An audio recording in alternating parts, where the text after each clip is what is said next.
Hello, everybody. How's your day going? Good, good. I hope you guys are all having a great day. I also hope you guys are ready to learn today because today we are going to be talking about my favorite topic, and that is World War I. Of course, on the board you can see I have it as the Great War, and that is because, of course, at the time there was no World War I and World War II. It was just the Great War. So let's go ahead and get started with our bell ringer for the day. I want you guys to go ahead and define a powder keg for me in your journals. Go ahead and open up your journals. I will give you just a few moments to define a powder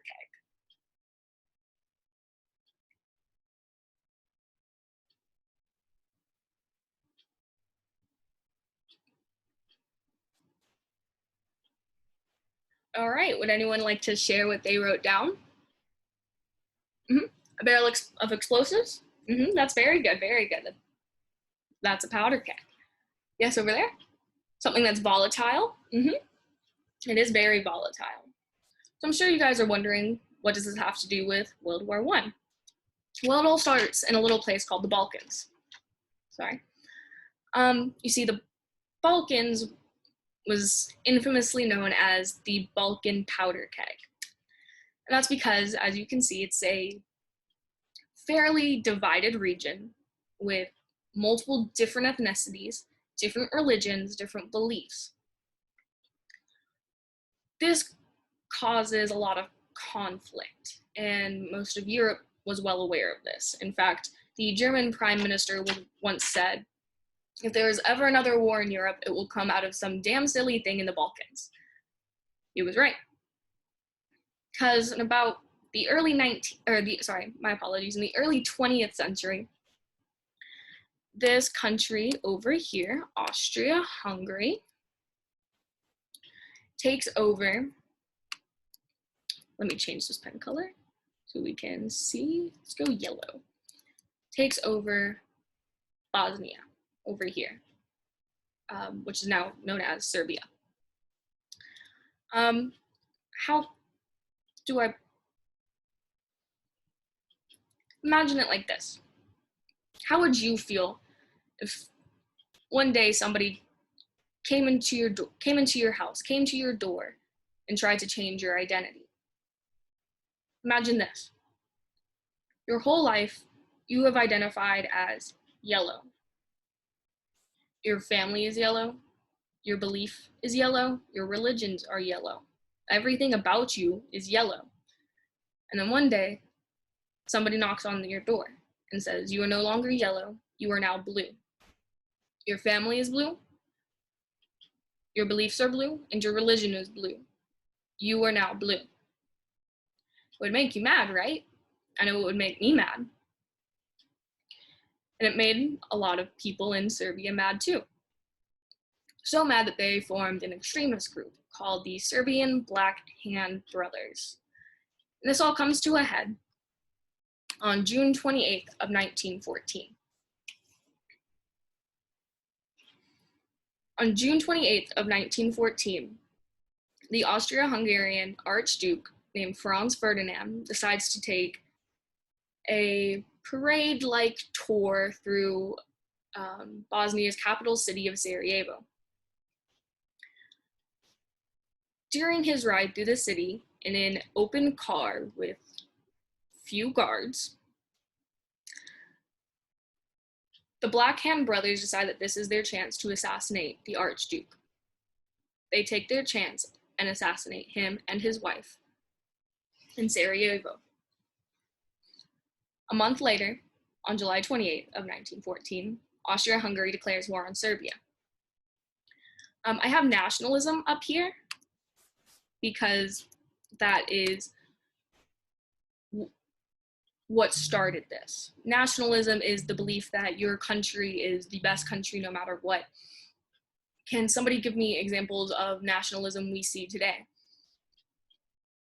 Flying the American flag outside of your home. Yeah, that's a great example. That's a great example of modern day nationalism. And at the end of the day, that's what the assassination was. Serbia had diehard Serbs living as their citizens. No one wanted to become Austria-Hungarian. And at the end of the day, nationalism is what caused the assassination of Archduke Franz Ferdinand. But that little, in the grand scheme of things, little blurb in the small area of the Balkans wouldn't normally create a global war. Lincoln's assassination didn't cause global warfare. Why would this? Well, let's put it like this. There was a very complicated alliance system during this time between many of the countries.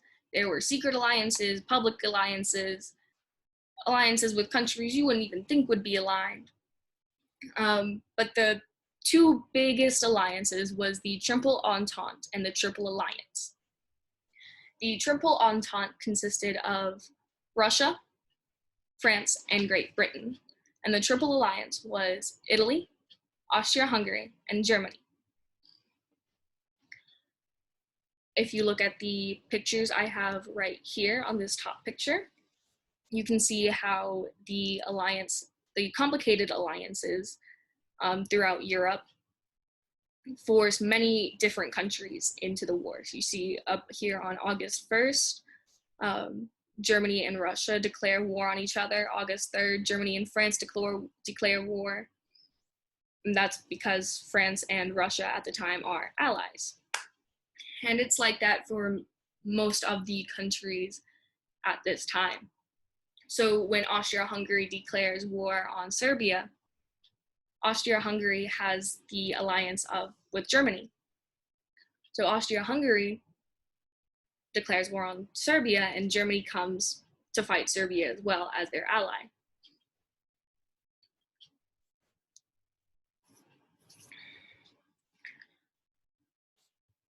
But there is a little bit of behind the scenes action to Austria-Hungary declaring war on Serbia. You see, Austria-Hungary was not sure if this is what they should go to war over. Of course, it was a tragedy, but it's politics at the end of the day. And well, Germany was actually behind Austria-Hungary, whispering in their ear, saying, go to war, go to war. So why would Germany want war? And it's because of a thing called imperialism. You see, Germany is a relatively new country, not even a century old, very, very young.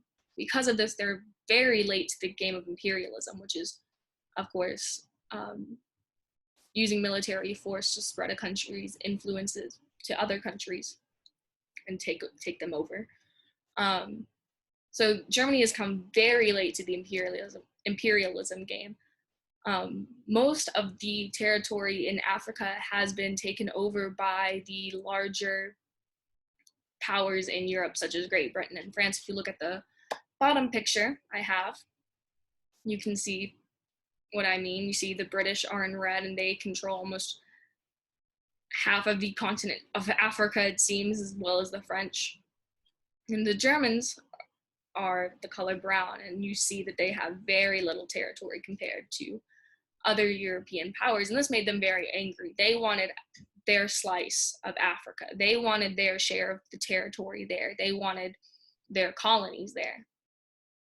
So Germany knows that by having Austria-Hungary declare war, that it would pull the rest of the world into war as well and give them a chance to get their part of Africa. World War I also brings out a new type of warfare. It's like nothing anyone has ever seen before. Of course, think back on the wars before this, the Civil War, the French Revolution. It's all fought with muskets, and it's not heavy artillery. It's dangerous, but it's nothing like World War I was. World War I truly changed modern warfare. And that's because of militarism. Militarism is arming your militaries. As I mentioned, most European countries were aware of the problems in the Balkan powder keg. Because of this, most of the European countries knew war loomed. War was coming. It was inevitable. It was not a question of if, but when. So everyone decides to prepare their troops. This also comes after an age of industrialization. Because of this, there's new types of, I'm sorry, excuse me.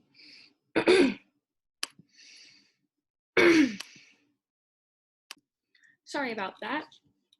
As I was saying, this was a new type of war.